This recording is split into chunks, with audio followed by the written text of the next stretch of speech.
اعوذ باللہ من الشیطان الرجیم، بسم اللہ الرحمن الرحیم۔ سب تعریفیں اس رب العالمین کے نام جو دونوں جہانوں کا پال و نار ہے، اور کروڑوں اربوں درود و سلام آخری نبی محمد مصطفیٰ صلی اللہ علیہ وآلہ وسلم جو رحمت للعالمین اور خاتم النبیین صلی اللہ علیہ وآلہ وسلم ہیں۔ السلام علیکم ناظرین، میں ہوں آپ کا میزبان راشد محمود ستی اور آپ دیکھ رہے ہیں پروگرام خاص۔ آج ہمارے ساتھ ایک ایسی خاص شخصیت موجود ہیں جو پاکستان مسلم لیگ نون کے ایک سینئر رہنما ہیں، سابقہ MPA بھی ہیں اور پارلیمانی سیکرٹری بھی ہیں، اور ان کا سیاسی سفر انتہائی طویل ہے۔ آج ہم سے بات کریں گے، ان سے حالات حاضرہ پہ بھی بات ہوگی، ان کے سیاسی سفر پر بھی بات ہوگی۔ جی ناظرین، میں بات کر رہا ہوں جناب محترم شاہد ریاستی صاحب سے۔ ہم ان کو اس پروگرام میں خوش آمدید کہتے ہیں۔ السلام علیکم جناب۔ وعلیکم السلام ورحمۃ اللہ جی۔ میں اللہ کا شکر ادا کرتا ہوں اور آپ بھائی کو خوش آمدید کہتا ہوں کہ آپ آئے ہیں، اور آپ نے جس طرح کہا کہ ایک سیاسی زندگی بھی ہے، اور اس کے علاوہ جناب میں نے اپنے سوشل ورک کا بھی جو ہے وہ بھی کام کر رہا ہوں جی، تو وقتاً فوقتاً جو ہے وہ شروع سے لے کے ہمارا گھرانہ جو ہے پاکستان مسلم لیگ سے ہے۔ میرے والد صاحب جو ہیں انہوں نے سیاست مسلم لیگ سے ہی کی، پاکستان بننے میں بھی کردار ادا کیا، اور اس کے علاوہ مادر ملت کے ساتھ رہے، اور ان کو یہاں سے MLA کا ٹکٹ بھی ملا اس وقت، اور اس کے بعد میری والدہ صاحب بھی سیاست میں رہی۔ تو میں بیسیکلی ایک سیاسی خاندان سے تعلق ہے، اور پہلے ہم تھے تحصیل کوٹا میں، اور پھر اس کے بعد تحصیل کوٹلی ستیاں بنی، تو ہمارا علاقہ جو ہے تحصیل کوٹلی ستیاں میں شامل ہو گیا۔ تو اللہ کے فضل سے میں نے 2 دفعہ اپنے علاقے کو ریپرزینٹ کیا، ترانے اور ستانوے کی اسمبلی میں صوبائی سطح پہ۔ تو میں اللہ کا شکر ادا کرتا ہوں کہ اللہ تعالیٰ نے جو حق کی نمائندگی دیا، اس میں نے اپنا بھرپور کردار ادا کیا اپنے علاقے کی ڈیولپمنٹ کے لیے اور لوگوں کے مسائل حل کرنے کے لیے، کیونکہ ہمارا جو یہ علاقہ ہے یہ انفرادی مسائل ہیں، اس کے گمبھیر مسائل ہیں، اور یہاں پہ بیسیکلی جو لینڈ ہولڈنگز ہیں وہ بہت کم ہیں، اور اس کے علاوہ آپ کیونکہ جو یہ آبادی بڑی ہے تو تقسیم در تقسیم کی وجہ سے اور لینڈ ہولڈنگز کم ہو گئی۔ جی، ایک سکیٹرڈ آبادی ہیں، اور دوسرا یہ ہے کہ اس میں ریزرو اور پروٹیکٹیو فارسٹس ہیں، جو کہ میں سمجھتا ہوں کہ کی رول پلے کرتے ہیں انوائرنمنٹ میں پاکستان کے لیے۔ بالکل ایسے ہی ہے۔ آپ کے اسپیشلی کیپٹل کا جو انوائرنمنٹ ہیلدی اسی لیے ہیں کہ ان کے ساتھ پروٹیکٹیڈ فارسٹ ہیں اور یہ جنگل ہے، اور یہ اپنے بہت ہی خوبصورت جنگلات ہیں۔ اور اس کے علاوہ یہ ہے کہ ہمارے پاس جو سب سے بڑا مسئلہ یہ ہے کہ ہماری مین پاور بہت ہیلدی ہے۔ آپ کو پتہ ہے کہ پہاڑ میں رہنے والے لوگ جفاکش بھی ہوتے ہیں اور محنت بھی کرتے ہیں، تو یہاں پہ یہی ہے کہ ہماری کچھ تو عسکری روایات رہی ہیں اور لوگوں کی بڑی قربانی ہیں۔ جی سد صاحب، آپ بالکل درست فرما رہے ہیں۔ جیسے ناظرین، شاہد ریاستی صاحب نے بڑی تفصیل کے ساتھ اپنا بیک گراؤنڈ بھی بتایا، ان کے اپنے والد صاحب کی خدمات، سیاسی حوالے سے جو جدوجہد تھی۔ اس کے علاوہ ہم اپنے ناظرین کو یہ بھی بتاتے چلیں کہ سیاسی وابستگی کے ساتھ ساتھ ایک سماجی رہنما بھی ہیں، علاقے میں ان کی مقبولیت بھی ہے، علاقے کے عوام آج بھی ان کی خدمات کو یاد کرتے ہیں۔ اس کے علاوہ آج بھی وہ اپنی سماجی اور سیاسی خدمات کو جاری رکھے ہوئے ہیں۔ ہم ان سے کچھ سوالات بھی کریں گے تاکہ عوامی آراء بھی معلوم کی جا سکے اور موجودہ حالات پر بھی بات ہو سکے۔ تو ستی صاحب، آپ کا سیاسی سفر کافی طویل ہے۔ آپ نے اس وقت مسلم لیگ نون کا پرچم تھاما جب حالات کافی کٹھن تھے، تو وہ کیا جذبہ تھا جو آپ کو سیاست میں لے کے آیا؟ آپ کے والد صاحب کا ایک بیک گراؤنڈ تھا، آپ ایک سیاسی گھرانے سے تعلق رکھتے تھے، لیکن وہ کیا حالات تھے یا کیا جذبہ آپ کے اندر تھا کہ آپ نے سیاست میں ہی قدم رکھا؟ میں یہ سمجھتا ہوں کہ مجھے اسپیشلی یہ کوئی اللہ تعالیٰ کی طرف سے ہے کہ مجھے خاص کر اپنے علاقے سے بہت محبت ہے۔ حالانکہ میں نے تعلیم بھی شہر میں حاصل کی، اور اس کے علاوہ یہ رہا کہ میں بچپن میں میرا جو گزرا وہ اپنے علاقے میں زیادہ جاتا رہا، اور میرے نانا بھی سیاست میں تھے، وہ ذیلدار تھے، اس کے بعد وہ 5 دفعہ یا 4 دفعہ بیسک ڈیموکریسی کے ممبر بھی رہے، اور میرے والد صاحب بھی انہیں ابھی شروعات جب کی تو چیئرمین یونین کو اسٹینڈرڈ بھی رہے. تو اس سلسلے میں کیونکہ ہمارے گھر میں ایک سیاست جو ہے نا وہ گھر میں چلتی تھی، تو وہ اور دوسرا ایک محبت کا عنصر جو ہے نا وہ بہت زیادہ میرے میں اپنے علاقے کے لوگوں سے، اور اسپیشلی اپنے علاقے سے. میں جب ینگ تھا، چھوٹا تھا، تب بھی اسی طرح میں اپنے علاقے کے لوگوں سے بہت رکھ رکھاؤ رکھتا تھا، اور ان سے اپنا جو سیاست کے علاوہ محبت کا رشتہ ان سے قائم رکھا. تو جس سے ایک ہوتا ہے کہ ذہن میں بھی ہوتا ہے. میں نے جب اسٹوڈنٹ تھا تو اس وقت بھی سیاسی عمل میں حصہ لیتا رہا. اس کے بعد جب ینگ ہوا تو میں نے یہاں پہ یونینز کا الیکشن بھی لڑے. اس کے بعد ہمارا ایک گزارا فارسٹ کی ایک باڈی بنتی تھی، اس کا بھی میں بنا اپنے علاقے کا. تو یہ ایک خدمت کا جذبہ جو ہے نا وہ اپنے میں سمجھتا ہوں انہیریٹنس ہے میری والدہ کی طرف سے بھی اور والد صاحب کی طرف سے. بالکل صحیح ہے. اچھا ستی صاحب، 2002 کی بات کریں تو مسلم لیگ نون کے حالات انتہائی کٹھن تھے. آپ کو ظفر اللہ شاہ صاحب جیسے بڑے لیڈروں کے ساتھ دہشت گردی کی عدالتوں میں بھی اور جیلوں کا بھی سامنا کرنا پڑا. آج جب سیاست بہت بدل چکی ہے، آپ اس دور کی وفاداری اور قربانی کو کس طرح یاد کرتے ہیں؟ کیا آج کی سیاست میں وہ نظریاتی وابستگی موجود ہے؟ آپ کیا سمجھتے ہیں سر؟ یہ میں سمجھتا ہوں کہ ہماری پارٹی کو جو ہے اس نے کافی کٹھن مراحل سے گزری ہے، اور ہم بھی کٹھن مراحل سے گزرے ہیں. میں نے جو 780 دہشت گردی کے پرچے ہوئے میرے پہ، اور بلا جواز اس طرح اور بھی پرچے ہوئے، لیکن وہ سارے وقت گزر گیا اور مشکل وقت تھا. اس وقت میں آپ نے کافی جدوجہد کی. میرے ساتھ اور بھی میرے کولیگز تھے پنڈی شہر میں، ہم جیل بھی جا گئے. اور اس کے بعد اس وقت کی جو حکومت تھی اس نے کافی پریشرائز بھی کیا، لیکن اللہ کا فضل ہے کہ ہم پارٹی کے ساتھ کھڑے رہے. اور اب وقت یہ تھا کہ ایکچولی مسئلہ یہ ہے کہ ہماری جماعتیں جو ہیں نا، سیاسی جماعتیں ہیں، ان میں اس وقت جو ماحول ہے اس میں پینیٹریشن ہے، سیاست میں انفلوئنس اور پینیٹریشن ہے. جو آدمی قربانیاں کرتا ہے یا ورکر کلاس ہے یا ان کو نہیں دیکھا جاتا، بلکہ انفلوئنس ہو جاتا ہے جب پارٹی کی آپ سمجھتے کہ اسمبلی کے ممبرز کی، اور دوسرا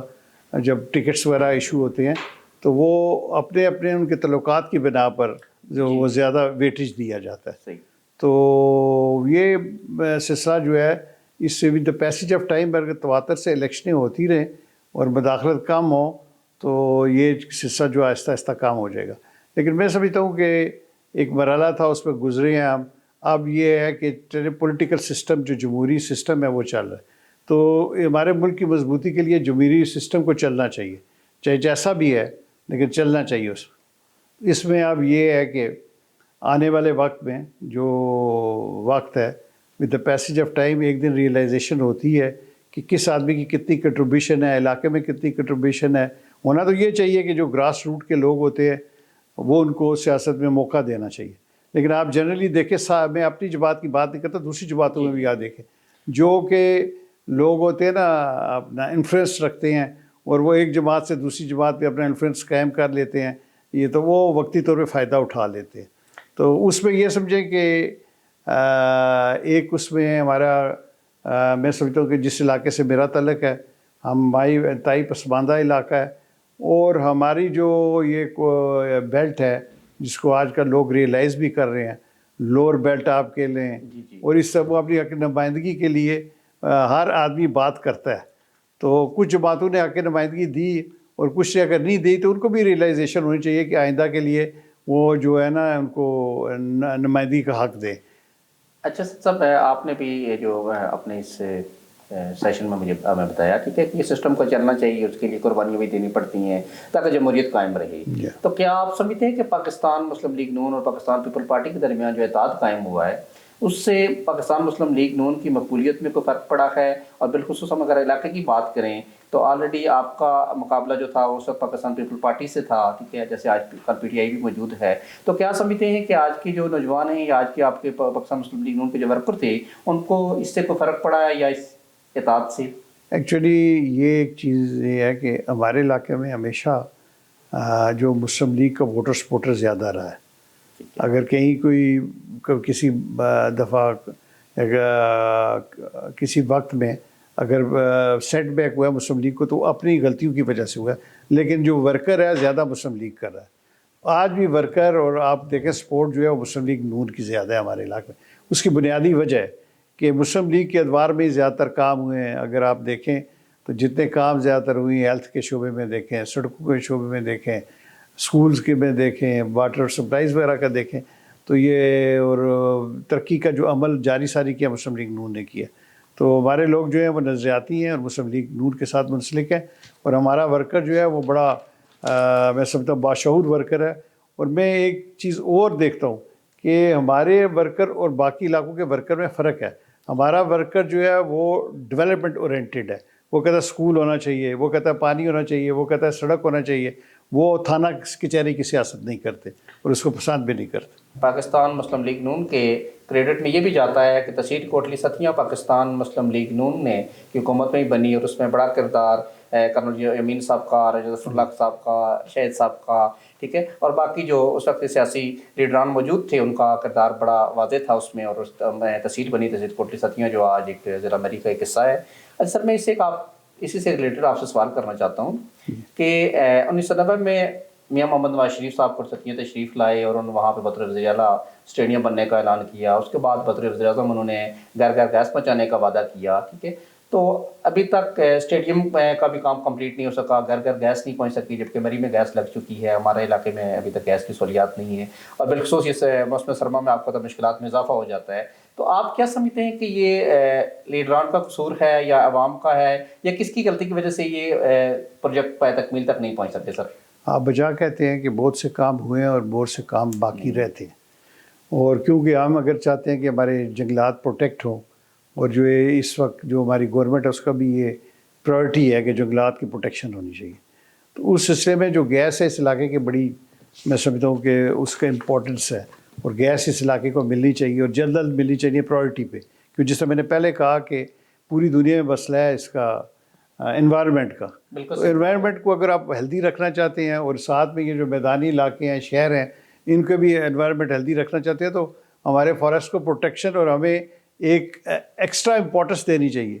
بلکہ اتنی امپورٹنس ہونی چاہیے کہ ہمیں گیس سبسڈائز ریٹ پہ ملنی چاہیے تاکہ ہمارے فارسٹ جو ہے وہ پروٹیکٹ ہو۔ اور اس کے علاوہ یہ ہے کہ ایک خوش قسمتی جو میں بیان کرنا چاہتا ہوں وہ یہ ہے کہ اللہ کے فضل سے جو ہماری پنجاب کی سطح کی اس وقت جو لیڈرشپ آئی ہے، اور مریم انگزیب کی صورت میں، یہ اللہ تعالیٰ کا ایک انعام ہے کہ وہ اس لیول پہ آئی ہیں، اور ان کا اتنا انفلوئنس ہے گورنمنٹ میں اس وقت کہ آپ کے کام ہو رہے ہیں۔ اور مجھے خود آپ کا جو تحصیل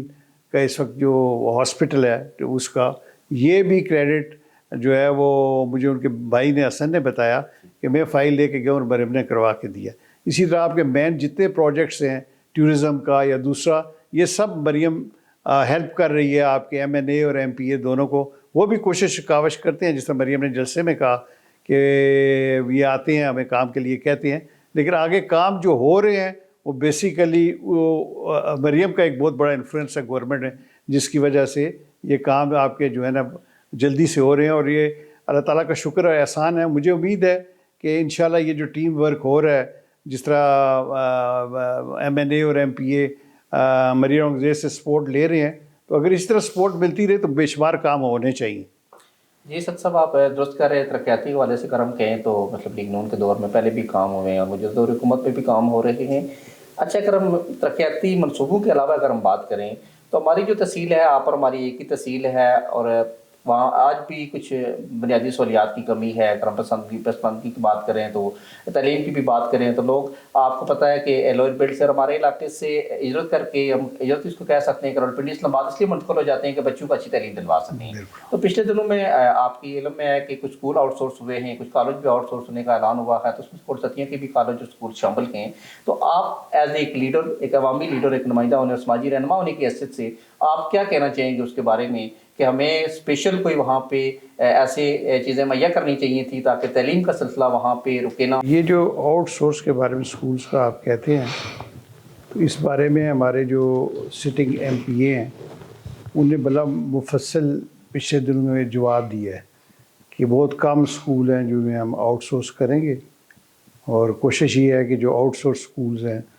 ان میں زیادہ سے زیادہ کمی لائے جائے. لیٹ سی کہ اب اس پہ امپلیمنٹیشن کیا ہوتی ہے اس کے بعد کوئی, کیونکہ انہوں نے ایک وعدہ کیا ہے اور بڑا انہوں نے یہ آپ کی طرح کوشچن تھا اور اس کو انہوں نے جواب دیا ہے تفصیل سے. تو ویسے تو یہ ہے کہ ہمارا تعلیمی جو سلسلہ ہے ہمارے پہاڑ میں, کیونکہ ہمارے لوگ زیادہ تر چاہتے ہیں کہ ہمارے بچے تعلیم حاصل کریں, بالکل. اور ابھی آپ نے اپنا گراف بھی دیکھ لیا ہے کہ وی آر مور دین 84% پنجاب کے مقابلے میں. جی سر. تو ایسے علاقوں کو اگر وہ دور دراز علاقے ہیں, سکیٹرڈ علاقے ہیں, تو اسکولس کو آؤٹ سورس کم ہونا چاہیے اور ہونا بھی نہیں چاہیے. بالکل سر, عوام کا بھی یہی جی ہم عوام کا بھی یہی مطابق یہی ہے کہ ہمارے علاقے میں آلریڈی جہاں پہ تعلیم کی کمی ہے, دور دراز پہاڑی علاقہ ہے, ٹھیک ہے, تو وہاں پہ آؤٹ سورسنگ کرنا, ٹھیک ہے. اچھا, اس میں میں نے جس طرح پہلے آپ کو کہا ہے کہ ہمارے انفرادی نوعیت کے مسائل ہیں, کیونکہ ہاں باقی علاقوں میں اگر آپ جائیں گے, پٹوار میں آ جائیں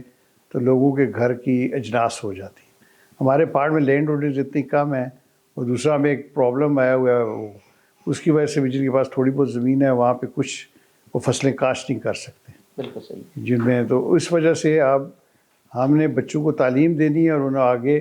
ان کو تعلیم کی زیور سے آراستہ ہوں گے, وہ بچے تو روزگار کر سکیں گے. تو بنیادی تعلیم جو ہوتی ہے یہ پرائمری اسکول, اور اس میں بڑا ضروری ہوتا ہے کہ پرائمری اسکول میں پرائمری لیول پہ بچے کو جو ہے نا بہت اچھی تعلیم دی جائے. تو میں سمجھتا ہوں کہ جو پرائمری لیول کی تعلیم ہے یہ کی رول پلے کرتی ہے بچے کو بنانے میں, آگے چلانے میں. تو کیونکہ ہمارے باقی علاقوں سے ڈفرینٹ مسائل ہیں. پہلے ہمارے یہ ہوتا تھا کہ ہمارے سارے اسکولز جو ہے نا وہ بلڈنگ ادھوری رہ جاتی تھی, کیونکہ ہمارا لیڈ کا مسئلہ تھا اسکول کا. وہ پھر میں نے اپنے دور میں اس لیڈ کے مسئلے کو حل کرایا اور رقم زیادہ رکھوائی, تاکہ وہ اگر پٹوار میں بنتا ہے تو اس میں لیڈ اوور مسئلہ ہمارے علاقے میں ہول ہے. اب اسی طرح جو ہمارے پرائمری اسکولز ہیں اسپیشلی پہاڑ کے, تو ان کے چاہیے کہ ہمیں اچھی ٹیچرز جو ہے نا ٹیچر مہیا کی جائیں, جس سے بچوں کی اچھی بنیاد بنے. اور یہ دو چیزیں ہوتی ہیں کسی قوم کو بنانے میں, تین چیزیں مین رول ہوتی ہے. ایک آپ کی پرائمری ایجوکیشن اور اس کی جو لوگ ہیں, ایک آپ کا پیرامیڈیکل اسٹاف ہیلتھ کے لیے,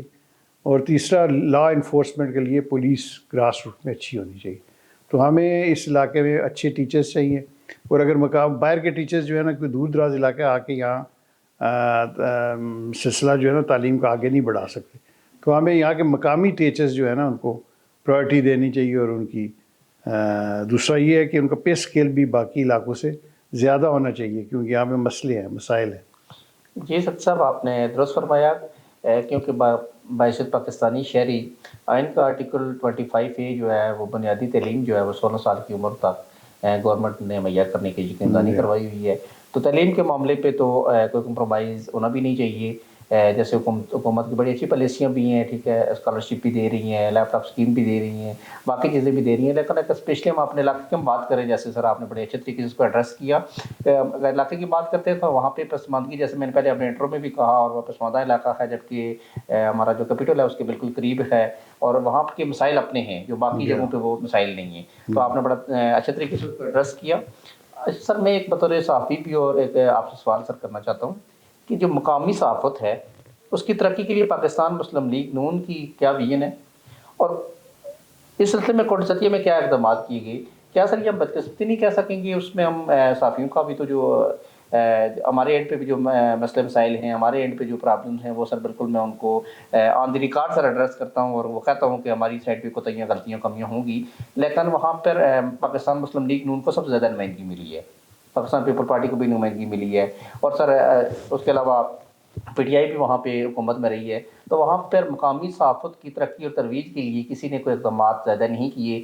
میں اس کی مثال دینا چاہتا ہوں کہ وہاں پر کوئی ایک سرکاری بلڈنگ آج تک دن تک ہمیں نہیں مل سکی جس میں ہم پریس کلب بنا سکیں, یا پریس کلب وہاں پہ قائم ہونا چاہیے. تو مقامی جو صحافی ہوتے ہیں وہ آنکھ اور کان ہوتے ہیں وہاں علاقے کے مسائل کو اجاگر کرنے کے لیے, تو ان کے لیے سر آپ کیا کہنا چاہیں گے؟ یہ آپ نے بہت ہی اچھا سوال کیا ہے, اور یہ میں سمجھتا ہوں کہ یہ ایک درینہ مسئلہ ہے جو حال طلب ہے. تو کیونکہ اگر سابقہ نمائندے اس کو خاطر خواہ اس کو حل نہیں کر سکے, تو اب کے نمائندوں پہ زیادہ ذمہ داری آتی ہے کہ اس کام کو پرائرٹی پہ کریں. ایک تو میں یہ سمجھتا ہوں کہ صحافی برادری جو ہے نا وہ لازم اور ملزوم ہے، کیونکہ اس وقت اگر آپ آج بیٹھے ہوئے ہیں ہر چیز کو ہائی لائٹ کر رہے ہیں، آپ سکولز کے پرابلم کو کر رہے ہیں، آپ ہیلتھ کے شعبے میں کر رہے ہیں، آپ سیاست اگر ملک کا کوئی مسئلہ ہے اس کے بارے میں اجاگر کریں اور لوگوں کو روشناس کراتے ہیں. تو ہماری طرف جتنے صحافی ہیں وہ میں سمجھتا ہوں کہ ایک بہت بڑی کنٹریبیوشن دے رہے ہیں، مطلب وہ اپنے پاس سے اور روزگار کر کے صحافت کو پروموٹ کر رہے ہیں. تو ایسے لوگوں کو حکومت کو چاہیے کہ زیادہ سے زیادہ ان کو فیسلٹیٹ کرے. تو میری تو یہ ریکویسٹ ہوگی کہ صحافی برادری سب سے زیادہ ضروری چیز ہوتی ہے کسی کو اکوموڈیٹ کرنے کا، کہ اس کا ایک چھت ہونا چاہیے اور اس کے ایسے وسائل ہونے چاہیے جس سے وہ اپنے بچوں کو شیلٹر دے سکے اور اپنے بچوں کے وہ کر سکے. اب اگر صحافی پریشان ہے خود تو وہ لوگوں کے مسائل کس سال کرے. تو میری یہ ریکویسٹ ہوگی موجودہ جو نمائندے ہیں یا موجودہ گورنمنٹ ہے کہ آپ کی اسکیمز ہیں، اگر اسکیمز ہیں جہاں پہ آپ لوگوں کو پلاٹس دیتے ہیں تو ایسی کوئی اسکیم آپ اس علاقے میں لانچ کریں تاکہ یہاں کے لوگوں کو جو وہاں ڈیولپ پلاٹ ملے، تاکہ جس میں ان کو گھر کی بھی فیسلٹیز دیں اور ساتھ میں ان کو ایسے فیسلٹیز دیں کہ ایک مرکزی مقام پہ ان کے پاس اپنا سارا ایک طریقہ کار ہونا چاہیے جس میں وہ باعزت طریقے پر بیٹھیں ہیں، آپس میں میٹنگ کریں، پریس کلب ہوں. یہ ساری چیزیں یہ ضروری ہے ہمارے علاقے میں. جی بہت شکریہ آپ کا اس بارے میں. اچھا سر، ایک اور میرا آپ سے سر کوشچن یہ ہے سر صاحب کہ مری کو ضلع کا درجہ دے دیا گیا ہے، تو آپ کی رائے میں یہ فیصلہ کوٹلی ستیاں کی ایک عوام، ایک سیاسی رہنما اور سماجی رہنما کے علاوہ آپ وہاں کے شہری بھی ہیں، تو کیا یہ فیصلہ ہمارے لیے درست ہے کہ ہمارے لیے ٹریول کر کے وہاں پہ جانا، اور جیسے پہلے مری کا بھی حصہ رہے، ٹھیک، تو کیا ہمارے لیے یہ فیصلہ درست ثابت ہوگا مستقبل میں؟ آپ ایک سینئر رہنما بھی ہیں، تو آپ کس نظر سے اس چیز کو دیکھتے ہیں کہ ہمارے لیے بہتر ثابت ہو سکتا ہوگا؟ دیکھیے جی، مسئلہ یہ ہوتا ہے کہ ضلع بننے سے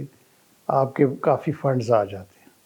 تو یہ جو ضلع بنا ہے یہ میں سمجھتا ہوں کہ ایسے چھوٹا علاقہ ہے جس کو لیے سفیشینٹ فنڈز آ سکتے ہیں، لیکن اس میں تاند ایک چیزیں ہیں جو کہ ہمارے لوگ تقاضا کرتے ہیں اور میں سمجھتا ہوں ان کا یہ جائز تقاضا ہے. وہ کہتے ہیں کہ یہ نہ ہو کہ ضلعی ہیڈ کوارٹر جو ہے وہ کسی ایک سائٹ پہ بنے، وہ چاہتے ہیں کہ ضلعی ہیڈ کوارٹر جو ہے کسی مرکزی مقام پہ بنے جو دونوں تحصیلوں کو آسانی سے لوگ جو ہے نا وہاں پہ جا سکیں اور اپنے معاملات حل کرا سکیں وقت جو مسائل ہوتے ہیں ان ساروں کو، کیونکہ ضلعی انتظامیہ جہاں بیٹھے گی وہاں ہی سارے جائیں گے اپنے مسائل کے حل کے لیے، ڈے ٹو ڈے جو ان کے مسائل ہیں. تو یہ اس میں یہ ہے کہ لوگوں کی جو یہ درینہ خواہش ہے اور اسپیشلی ہماری روڈ بیلٹ کی خواہش ہے، تو اس کو مجھے امید ہے کہ حکومت مد نظر رکھے گی اور جتنے ضلعی دفاتر ہیں، چاہے وہ وابڈا کے آفیسز ہیں، چاہے وہ انتظامیہ کے آفیسز ہیں، چاہے وہ ہاسپٹلز ہیں، تو وہ ایک مرکزی مقام ایسا ہو جہاں پہ لوگ آرام سے جائیں اور اپنا اس ضلع بالکل ساری دونوں تحصیلوں کے لیے رسائی آسان ہو جائے. صحیح آپ درست کہہ رہے ہیں. میں سر ایک چھوٹا سا مسئلہ آپ کی گوشہ گزار کرنا چاہتا ہوں، اس پہ آپ اپنی رائے دیجیے گا کہ جیسے سر ابھی ہم نے بات کی کہ ضلع مری جو ہے باقاعدہ طور پر ہم ضلع مری کا حصہ بن چکے ہیں، اور ایک تو ہیڈ کوارٹر کی بات ہو رہی ہے. چلے ہیڈ کوارٹر تو ایک ایسی جگہ پہ بننا چاہیے جہاں پر دونوں تحصیلوں کے جو عوام ہیں ان کے لیے رسائی آسان ہو، یہ نہ کہ ان کی مشکلات میں اضافہ ہو جائے، ٹھیک ہے. لیکن سر ایک اس وقت ایک بڑا مسئلہ وہاں پہ یہ آ رہا ہے کہ انتظامی طور پر تو ہم ضلع مری کا حصہ ہیں، مگر مری جو ٹول پلازا ہے اس پر تحصیل کوٹلی ستیاں کے جو لوگ، اب ان کے آئی ڈی کارڈ پہ بھی ضلع مری لکھا ہوتا ہے. پچھلے دنوں میں سوشل میڈیا پہ ویڈیو بھی وائرل ہوئی، ٹھیک ہے، اس چیز کو ہم نے میڈیا پہ بھی ہائی لائٹ کیا. تو اس کے بارے میں سر آپ کیا کہنا چاہتے ہیں کہ جو مقامی وہاں پہ نمائندے ہیں، وہاں اس وقت ہمارے MLA صاحب، ہمارے MP صاحب، آپ کا تعلق بھی اسی جماعت سے ہے اور آپ ماشاءاللہ ایک سینئر رہنما بھی ہیں، اور آپ کی اس وقت بھی اعلیٰ جو عہدیداران ہیں، جو مطلب ان کے قائدین ہیں، ان سے آپ کے آج بھی روابط ہیں، آپ ملاقاتیں بھی ہوتی ہیں، تو اس مسئلے کو کیوں ہائی لائٹ نہیں کیا جاتا کہ کوٹلی ستیاں جو ہے وہ آلریڈی اس وقت ضلع مری کا حصہ ہونے کے باوجود ان سے ٹول ٹیکس وصول کیا جا رہا ہے؟ یہ بہت اچھا آپ نے سوال کیا اور یہ میڈیا میں بہت زیادہ ہائی لائٹ ہوا ہے، اور اس میں بھی ہمارے جو نمائندے تھے ان نے بھی کہا ہے کہ آئندہ کے لیے جو مری ضلع کے لوگ ہوں گے جس میں ہمارا علاقہ بھی شامل ہے ان سے ٹول ٹیکس نہیں لیا جائے گا. تو اس سلسلے میں میں ملتمس ہوں اپنی حکومت سے کہ وہ جو یہ ضلع ہے، ضلع کے جو باسی ہیں ان سے یہ جو ٹیکس لیا جا رہا ہے یہ نہ لیا جائے، بلکہ ان کو بھی اکوموڈیٹ کیا جائے، کیونکہ ضلع کے جب آپ کرتے ہیں تو پورا ضلع مقصد ہوتا ہے، اس کا مقصد یہ نہیں ہوتا کوئی ایک علاقہ یا کوئی ایک گاؤں۔ اچھا سر، میں ایک آخری سوال کرنا چاہوں گا کہ وقت انتہائی کم ہے، اس کے بعد پھر ایک اسپیشل پیغام آپ کو کاٹ کروا سکیں گی۔ میرا سر آپ سے ایک سوال یہ ہے کہ جیسے ٹیکنیکل کالج پچھلے دنوں میں، ٹھیک ہے، آپ کو پتہ ہے کہ پاپا شکیل ستی علاقے کے رہنما بھی تھے اور کاروباری شخصیت بھی تھے، انہوں نے ایک زمین بھی وہاں پہ ڈونیٹ کی تھی ہمارے علاقے میں ٹیکنیکل کالج بننے کے لیے، تو ان کی فوت بھی ہو گئے ہیں۔ ابھی عوامی مطالبہ یہ بھی کیا جا رہا ہے کہ ٹیکنیکل کالج بنا کر اس کا نام پاپا شکیل کے نام سے منسوب کر دیا جائے تاکہ ان کی وہ جو خدمات ہیں ان کا ہم اعتراف کریں۔ تو سر جیسے ٹیکنیکل کالج ہے، میں ایک دو منصوبوں کا نام لوں گا، جیسے بلک واٹر اسکیم ہے، اس کے علاوہ جو ٹورزم ہائی وے کے منصوبہ جات تھی وہ ابھی عملاً طور پہ بند ہو چکے ہیں۔ تو اس کے بارے میں سر آپ کیا کہتے ہیں کہ وہ ان پہ کام ہونا چاہیے یا کام کیوں رکا ہوا ہے سر؟ اس کے بارے میں آپ کی رائے کیا ہے؟ یہ جو ہے یہ مسئلہ جو ہے، ایک تو اللہ تعالیٰ کروڑ قدرت پائے شکیل صاحب کو آمین۔ جنت الفردوس میں اعلیٰ مقام عطا کرے، اور انہیں ڈونیشن دی ہے، یہ بہت بڑی ڈونیشن ہے، اور اس ڈونیشن کا کچھ وہاں پہ کام بھی ہو چکے ہیں۔ تو یہ جو ٹیکنیکل ایجوکیشن ہے، میں سمجھتا ہوں کہ ٹیپٹا کو نے دیا تھا یہ سارا مسئلہ، جی جی تو یہ بہت ضروری ہے، کیونکہ ہمارے لوگوں کے لیے اس لیے دے رہے ہیں کہ اس کے یہاں سے وہ جب ٹریننگ حاصل کریں گے تو ان کے لیے روزگار کے مواقع مہیا ہوں گے ان کو۔ اس کے علاوہ اگر کوئی بھی کام ایسا ہے کہ جس سے عوام الناس کو فائدہ پہنچتا ہے، اس کو کام کو ضرور عملی جامہ پہنانا چاہیے اور اس کام کو ہونا چاہیے۔ شہد ریاست صاحب آپ کا بہت شکریہ، آپ نے اپنے قیمتی وقت سے ہمیں نوازا۔ آپ اس وقت آپ کو بڑے لوگ دیکھ رہے ہیں، ہمارے علاقے سے بھی دیکھ رہے ہیں، ملک پاکستان سے بھی دیکھ رہے ہیں، اور پھر ملک سے بھی ہمارے ناظرین آپ کو دیکھ رہے ہیں، تو آپ کو اسپیشل پیغام جو منصوبہ عوامی نمائندے ہیں ان کے لیے، عوام کے لیے کوئی پیغام آپ کو اسپیشل کو دل کی بات ہو کرنا چاہیں تو؟ جی، اس وقت ہمارا ملک جو ہے اس میں تھوڑی سی پولرائزیشن ہے، تو ہمارے عوام الناس کو اور ملک کے باسیوں کو چاہیے کہ ملک خدا داد پاکستان اللہ تعالیٰ کا ایک انعام ہے، اور اس میں ہم سب کو اتفاق اور اتحاد سے چلنا چاہیے، اور جتنے بھی اپنے ہمارے مضبوط ادارے ہیں ان کی قدر کرنی چاہیے۔ اور اسپیشلی میں یہ کہوں گا کہ اس دفعہ آپ نے جو ہمارے ادارے اس سے ثابت کیا ہے کہ اتنے بڑے دشمن کا ڈٹ کر مقابلہ کیا اور پوری دنیا میں انہیں نیک نامی کمائی ہے۔ تو اگر ہمارے کوئی سلسلہ ہے تو ہمیں اس کو سیاست کی بینٹ نہیں چڑھانا چاہیے، بلکہ ہمیں چاہیے کہ ہم مضبوطی سے ایک دوسرے کے ساتھ مل کے اتفاق اور اتحاد سے چلیں، تاکہ یہ ملک جو ہے مضبوط سے مضبوط تر ہو۔ آج آپ نے شاید ریاستی صاحب کو سنا، ان کے ساتھ ہمارا پروگرام ہوا تھا۔ آج کی گفتگو سے یہ بات واضح ہوتی ہے کہ کرسٹیوں جیسے پہاڑی علاقوں میں ترقیاتی کام محض سڑکیں بنانا نہیں بلکہ انسانی زندگی کو آسان بنانا بھی ہے۔ ستی صاحب نے جہاں اپنے دور کے منصوبوں کا ذکر کیا، وہیں مستقبل کے حوالے سے اپنا ویژن بھی ہمارے سامنے رکھا۔ اب یہ فیصلہ تو وقت اور حلقے کے عوام کریں گے کہ وہ ان کوششوں کو کس نگاہ سے دیکھتے ہیں۔ ہم امید کرتے ہیں کہ کرسٹیوں کی محرومیاں جلد ختم ہوں گی اور یہ علاقہ سیاحت تعلیم کے نقشے پر ایک روشن مقام بن کر ابھرے گا۔ میزبان کو اجازت دیجیے، اللہ نے ایک بان۔